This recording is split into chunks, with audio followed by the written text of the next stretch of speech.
All right, next up we'll have our drama performance.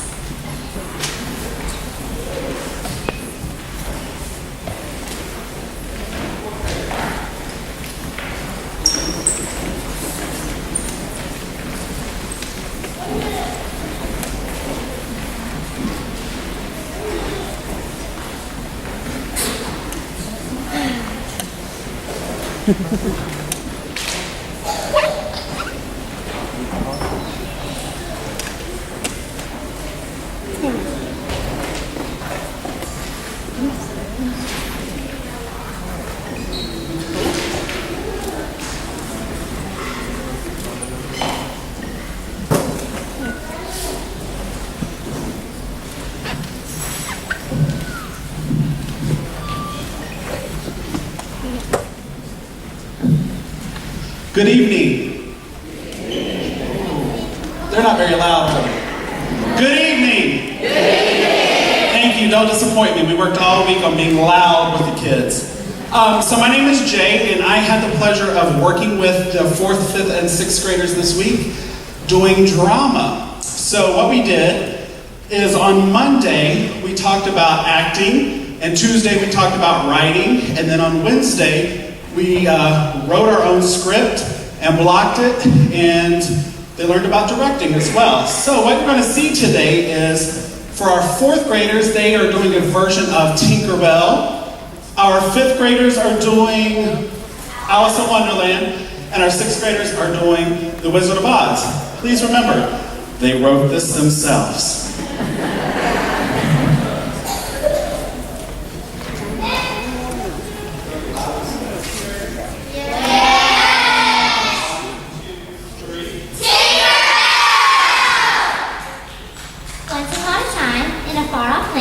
Neverland to be exact, there lived a very pretty, curious, weird, and magical fairy named Tinkerbell.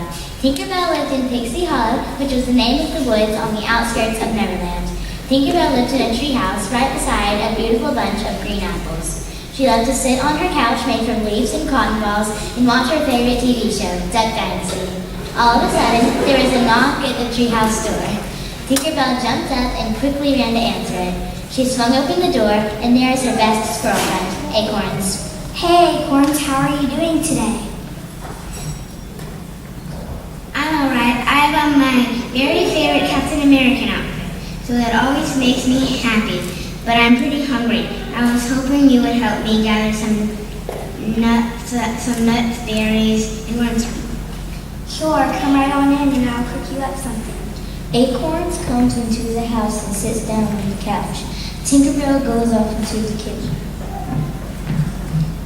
Man, I love that time. It sure is funny. Hey, Jack, which one of you stole the darn tea glass? He loves his sweet tea. Acorns keeps talking for a minute before he realizes that he never heard anything from Tinkerbell. Tinkerbell! Nothing. Acorns jumped off the couch and headed into the kitchen. He did not see Tinkerbell anywhere. She was gone. And suddenly, Acorns realized that the window above the sink had been smashed and a piece of black cloth had ripped and was hanging from the glass. He ran to the window, and in the distance, he could see a tall man wearing all black with a giant feather in his hat running from the treehouse. Captain Hook! So Acorns rushed out of the treehouse to go tell his friends. He first went to the home of his friend Optimus Prime, but he was away on vacation. Acorns then tried his good friends the Avengers, but they were away shooting a film. So he went down to look at the ocean in Neverland and began to call out to his friends the mermaids. Under the sea, under the sea. Hey, Acorns, what can we do for you today? I need your help to save Tinkerbell. Captain Hook has taken her again. Not again. When will they ever learn? Hold on. Ariel pulls out her iPhone and begins to push some buttons. Hey, Peter, it's Ariel. Yeah, I'm good. No, I'm back to being a fish again. Yeah, okay.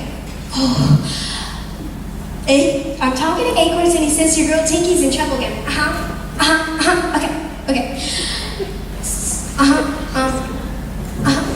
Okay, see you there. Ariel told Acorns that if he would get on her back, she would take him to the pirate ship that Captain Hook and his band of misfits lived on. Acorns agreed and hopped onto her fin. Traveling by mermaid is the fastest way to get anywhere in Neverland. Before Acorns could say hibernation, he was at the pirate ship. Acorns and Ariel looked in a window and saw Smee and Captain Hook sitting at a table together. Make sure to keep an eye on her every minute of the day, Smee. I want to make sure that she does not go anywhere. Don't you think it was wrong to just kidnap her? Never any third pixie is to be able to fly, and that's the only way I'll be able to be Peter Pan. Acorns then remembered about the phone call and he asked Ariel what Peter had to say. Peter said he's going to grab Wendy and stop by Pixie Hollow to ask help for the pixies and the fairy, the pixies and the birds, and he'll be here in a moment. And just like that, Peter Pan appeared next to them. Not only Peter Pan, but Wendy Darling as well, and a flying army of birds and pixies. Hello, Acorns. I hear you were trying to save my friend Tinkerbell. That is so kind of you. How will we save her, Peter? I am not sure. I have an idea. I think that Ariel should be seen by the pirates, since mermaids are good luck. And then while they are busy looking at her, we can swoop in and save Tinkerbell. Well, it was a great plan, except no one realized that Captain Hook heard them talking and was now standing right above them. Pirates attack! A big battle began between the pixies of Neverland and the pirates that lived there. Everyone knows good always defeats evil.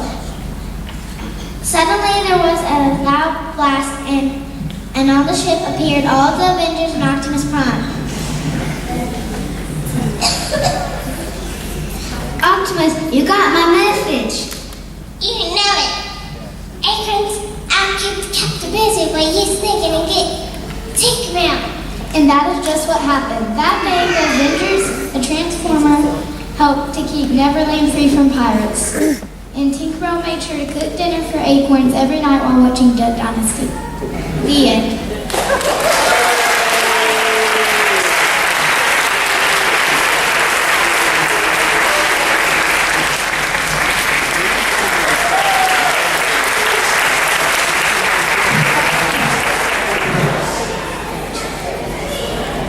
It's not as easy as it looks. I made every single one of them get up here and say a line. That's really hard to do sometimes when you don't want to talk in front of a crowd. So, good job, kids.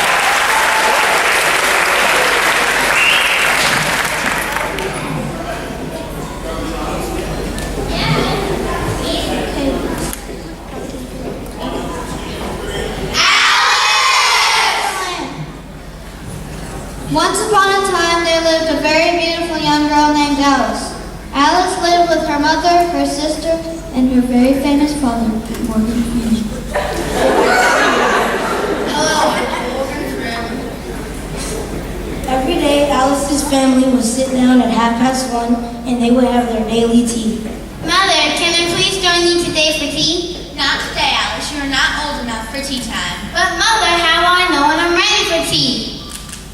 You will no longer cry at the silliest things. You are no longer running, you are supposed to walk. And you'll no longer be scared by everyone you meet. Alice was so mad by this that she decided that she would make a plan to run away. She would take her cat Babe Ruth for a walk, and once she was gone, she would never return. So Alice grabbed her cat's leash and left the house with a loud door slam. Alice ran as fast as she could. She ran so fast that it was hard for Babe Ruth to keep up.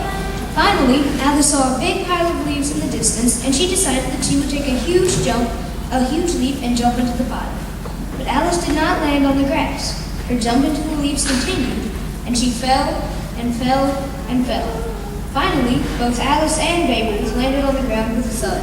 Hello there, girl. Hello there, girl. Hello, and where am I, if I may ask? You've arrived in Wonderland. Well, what used to be Wonderland. Used to be? Wonderland used to be a beautiful place filled with, Roses and lilies, trees filled with fruits. The colors were beautiful. and the sky was always bright. That sounds so pretty. It was. But now it is gone. Nothing is left But dark. and sad.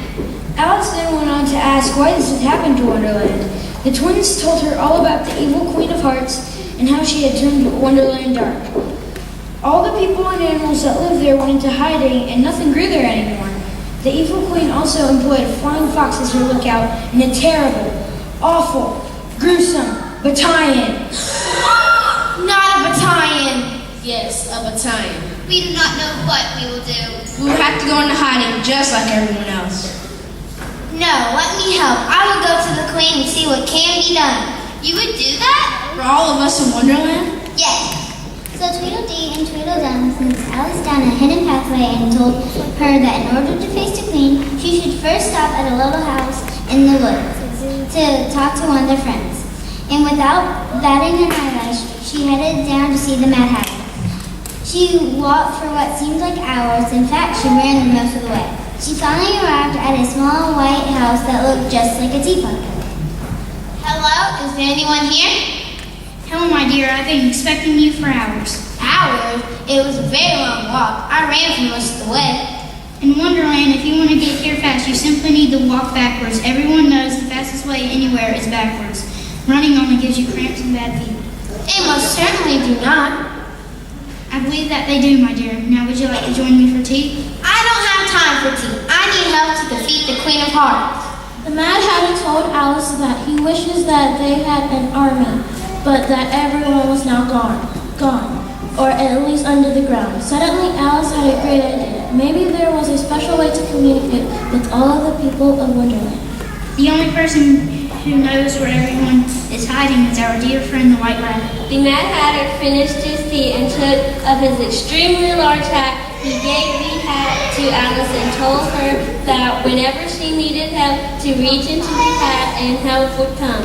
And with that, Alice turned around backwards and walked out the door. No sooner had she walked out the door, but she bumped right into the White Rabbit. The Mad Hatter was right. Backwards is faster. You must be Alice. How'd you know that? Everyone has been talking about you. How did you know that? I know everything around here. I'm the postman, the internet, and the news all wrapped in 111 Wonderland. Well, can you help me get an army together to help free your friends? As simply as already begun. When you need us, just shout and we will be there. Alice knew what needed to be done. She must now go to the castle and fight the queen. Alice turned around and began moving backwards to the queen's giant castle. She knew that she was close because she could see the men painting the roses red. Then on top of the castle she spotted a flying fox. He was the queen's evil lookout. Off with their head! You murderer! Off with their head! And the men who were picking the flowers began to chase Alice. Alice remembered what the White Rabbit had said, and she knew she was in trouble. So she let out a shout for her army to assemble. Attack! Suddenly there were people coming from everywhere, and they took over the queen's men. Off with their head! Release the battalion! Whoa! And the battalion came running from the castle gate. Alice was first mortified. She did not know what to do. Then she remembered the Hatter's hat, and she reached inside to find a big, beautiful silver sword in her hand. She swung the sword and cut off the battalion's mane, casting the battalion away, crying like a little. Off with their head! But by now the fox had disappeared, leaving the queen all alone to fight her war. The queen knew that she could not win against Alice and her army, so she picked up one of the unpainted roses and surrendered to the white flag. Alice? Alice? Alice, I'm Morgan Freeman. Oh, Mom, I've learned so much from my time in Wonderland. Your time in Wonderland, we found you in the yard under a pile of leaves. What are you talking about? I did not cry when I was all alone. I wasn't scared of the battalion, and I learned not to run when I should walk. Well, maybe you are all grown up after all. Yes, maybe you are, little sister. I agree. I'm Morgan Freeman.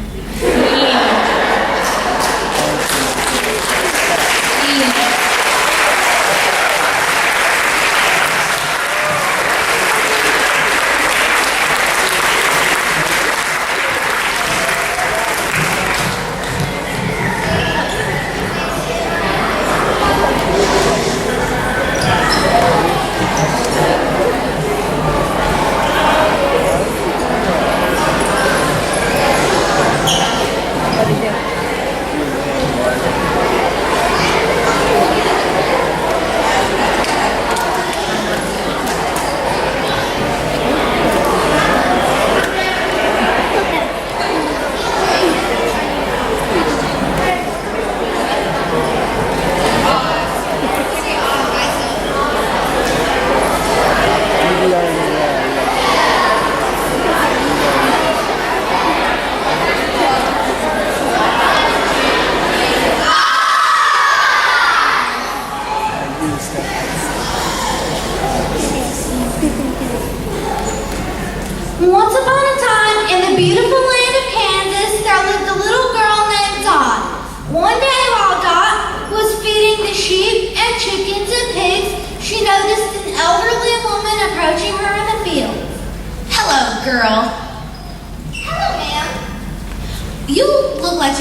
so hard. Would you like me to take care of your little dog while you're doing your chores?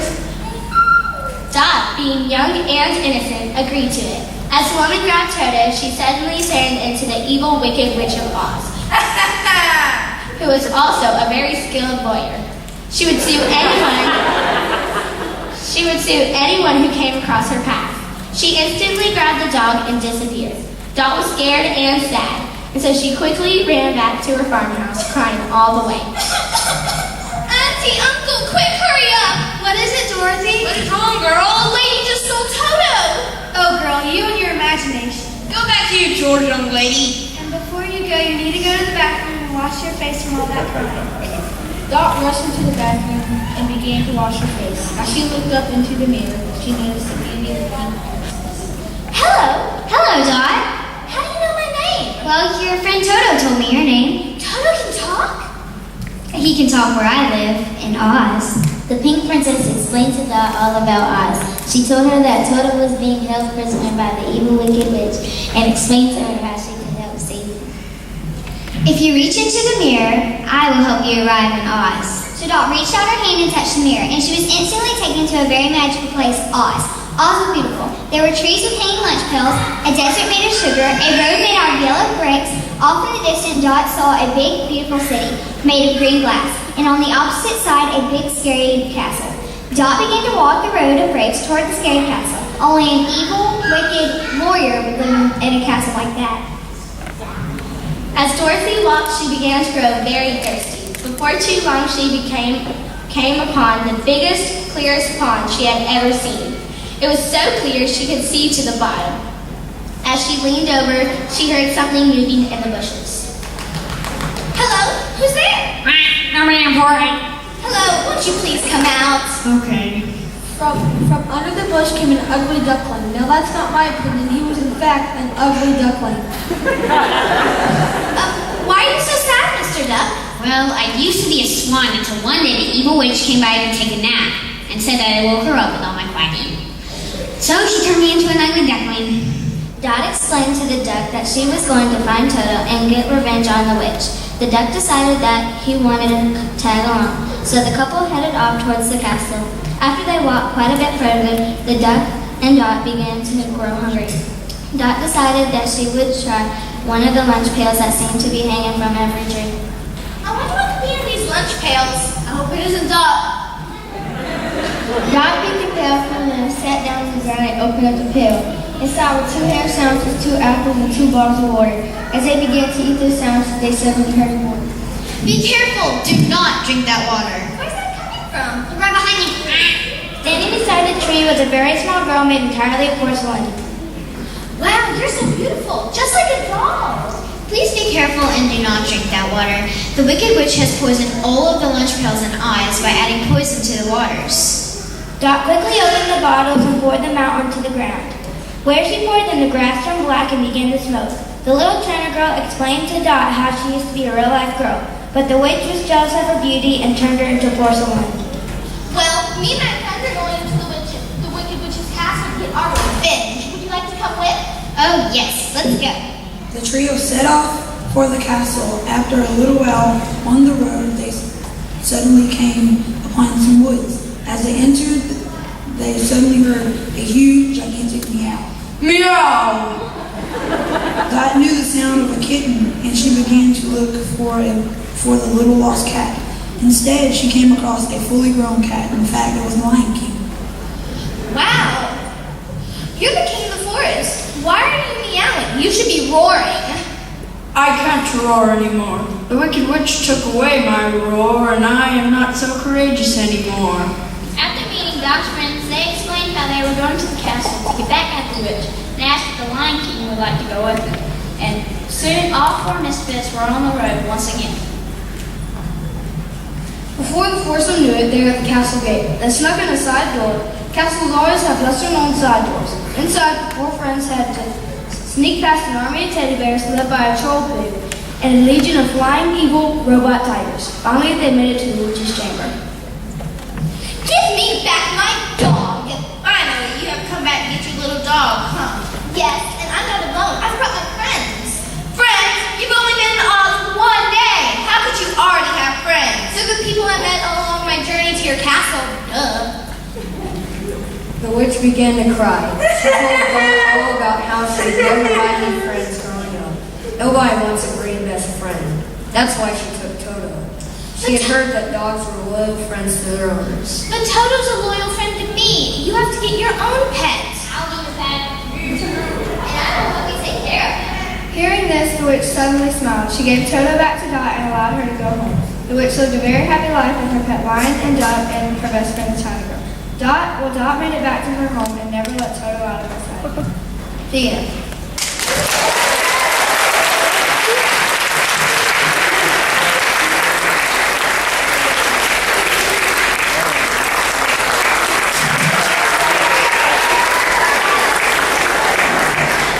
While they're setting up for the next one, a couple of things. First off, I forgot to thank my two lovely assistants that I've had all week long who've helped a lot. Miss Ava Jane Teasley and Mr. Devin Bacon over there. Yes, his name really is Devin Bacon. But I wanted to take this opportunity and just let you guys know about something that we have coming up July the 8th through the 19th, that is musical theater camp. It's taught by myself, Miss Marilyn Luke, and Peter and Ashley Swan. Peter did the dance earlier. It's a lot of fun. It's a 2-week-long camp. It lasts almost the whole day long, and they get to learn a lot of stuff about musical theater and auditioning, and we do a whole hour, like 15-minute long performance on that final Friday, and I think this year the theme is going to be the 1950s. So it'll be music from the 50s as well as Broadway shows from the 50s and stuff like that. How many of the kids have been to musical theater camp before? It's a lot of fun, and that's where we get a lot of these guys from. So please make sure, if you're interested, to look on the website, and you can also come up and talk to Abigail afterwards. Thank you.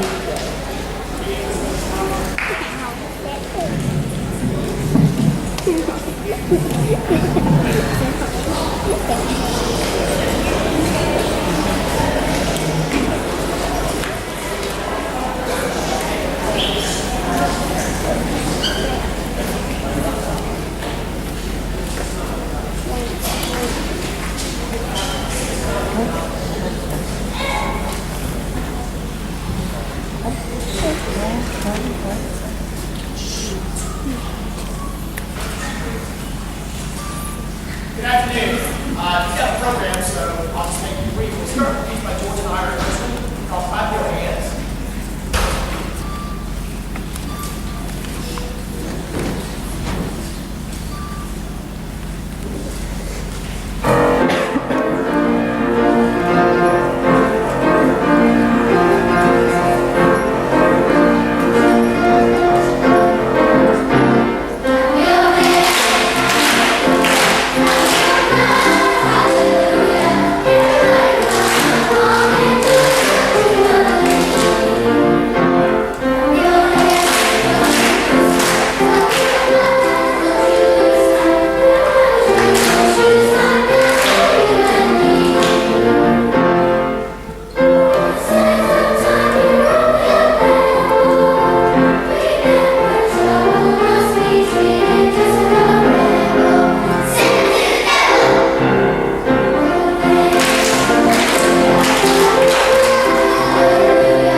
feature 5 soloists. I won't shout.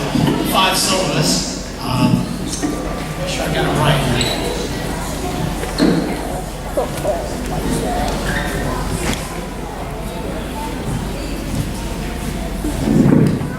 Michaela Ross. Michaela. She's in the 6th grade. Lily Kniff.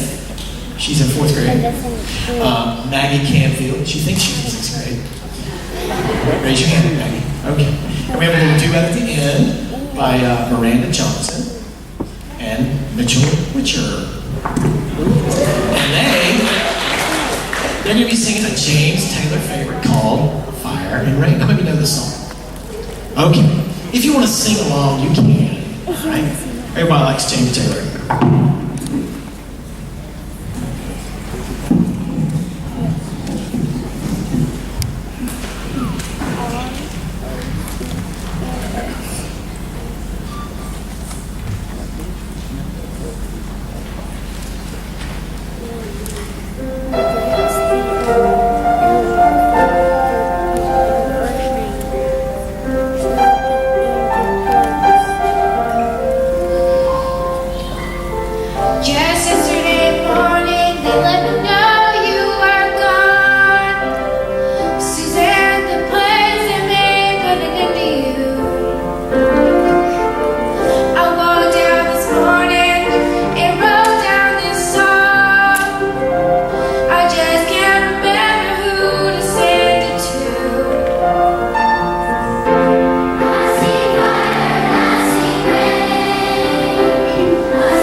Especially when they sing it. We're going to close with Consider Yourself from Oliver. And Mr. Child, if I'm correct, this is a show that's going to be done at Oxford Youth Singers, OAS. And Oxford Singers. Right. Next spring, is that right? Very good. So a little preview here of Consider of Honor. I want to thank the counselors. They've been so much help. If you're a fourth, fifth, or sixth grade counselor, would you stand up, please?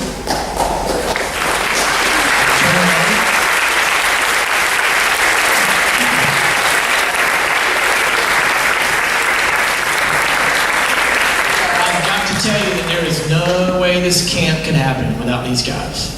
No way. There's no way that we can do everything that we're able to do without their help. So we're going to close with, now, Abigail, do you want to speak after I'm done? Okay. We're going to close with Consider Yourself.